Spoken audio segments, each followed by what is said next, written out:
Welcome everyone. और आज हम लोग डिस्कस करने वाले हैं कुछ ऑब्जेक्टिव्स जो कि 2020 में सीबीएसई बोर्ड ने पूछा था। तो चलिए शुरू करते हैं। तो सबसे पहला जो क्वेश्चन है, if the net electric flux through a closed surface is zero then we can infer. तो जैसा कि हम जानते हैं कि flux through a closed surface is given as net charge inside divided by epsilon naught. तो यहाँ पर दिया हुआ है कि नेट फ्लक्स जो है वो जीरो है, तो इसलिए net charge inside by epsilon naught equal to zero, therefore net Q inside is zero. तो इसलिए option is the correct answer, no net charge is enclosed by the surface. तो अब है next question. An electric dipole consist of charges plus Q and minus Q separated by distance L is in stable equilibrium in uniform electric field. The electrostatic potential energy of dipole is.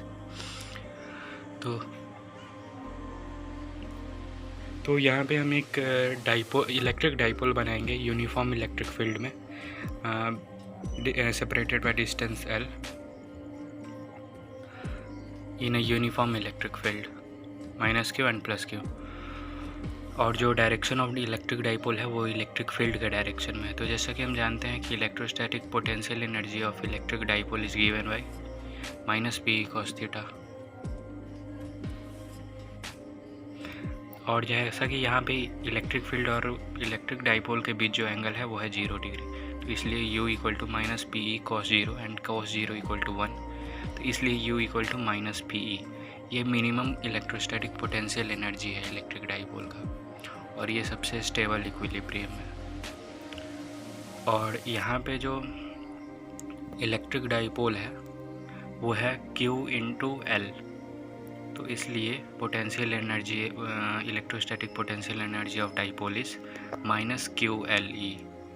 So option C is the correct answer,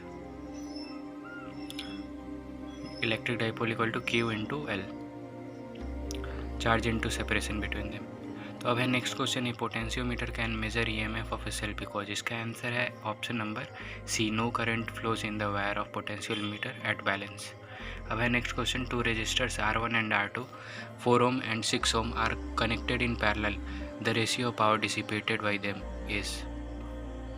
तो क्योंकि parallel में connected है और हम जानते हैं कि parallel में पोटेंशियल अक्रॉस द कॉम्बिनेशन क्या होता है, कांस्टेंट, तो इसलिए यहाँ पे हम लोग पावर का फॉर्मूला यूज़ करने वाले हैं V square by R, power equal to V square by R.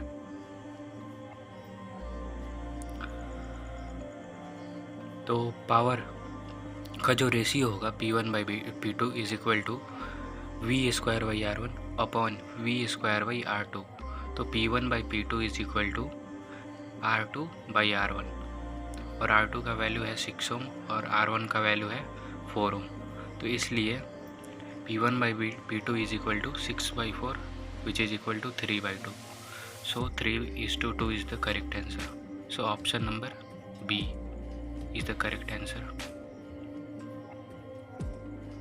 तो अब हम लोग चलते हैं नेक्स्ट क्वेश्चन, और नेक्स्ट क्वेश्चन है, the magnetic dipole of moment of a current carrying coil does not depend upon number of turns of coil, cross sectional area, current flowing in the coil, material of the turns of the coil. So option D, material of the turns of the coil.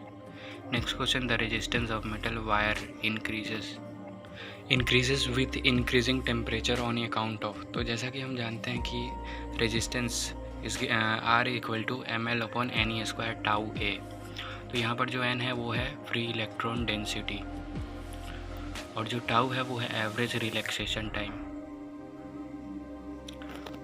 और conductors के case में जो free electron density होता है वो होता है 10⁻29 free electron पर मीटर क्यूब, जो कि बहुत है। अगर इसमें और भी इंक्रीज़ भी होता है टेम्परेचर बढ़ने के कारण तो वो नेग्लिजेंट इंक्रीज़ होगा।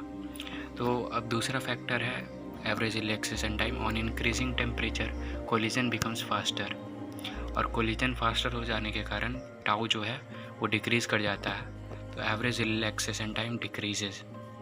और जैसे कि यहाँ देख रहे हैं कि R is inversely proportional to tau, तो इसलिए रेजिस्टेंस इंक्रीज़ कर जाएगा। और इसी में देख सकते हैं कि R equal to rho L by A, तो कंपेयर करने पर rho equal to M by N E square tau है, इसलिए रेजिस्टिविटी भी इंक्रीज कर जाएगा।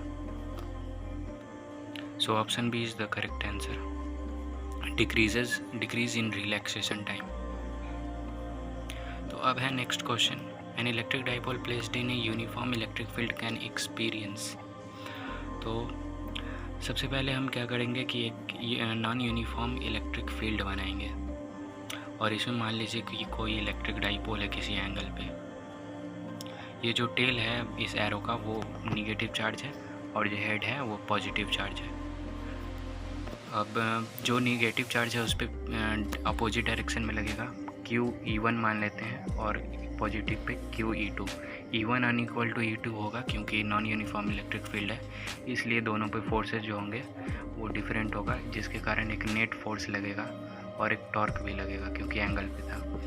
अब question, the number of turns of a solenoid are doubled without changing its length and area of cross section, the self inductance of solenoid will become dash times.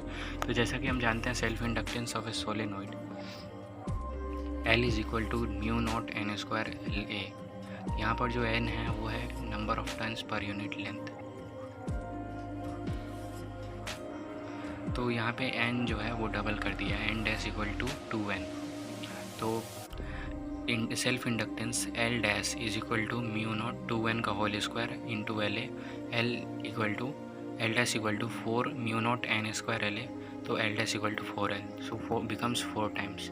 Next question है, laminated iron sheets are used to minimise AD currents in core of a transformer. The magnetic field lines are repelled by a diamagnetic substances. So thank you for watching.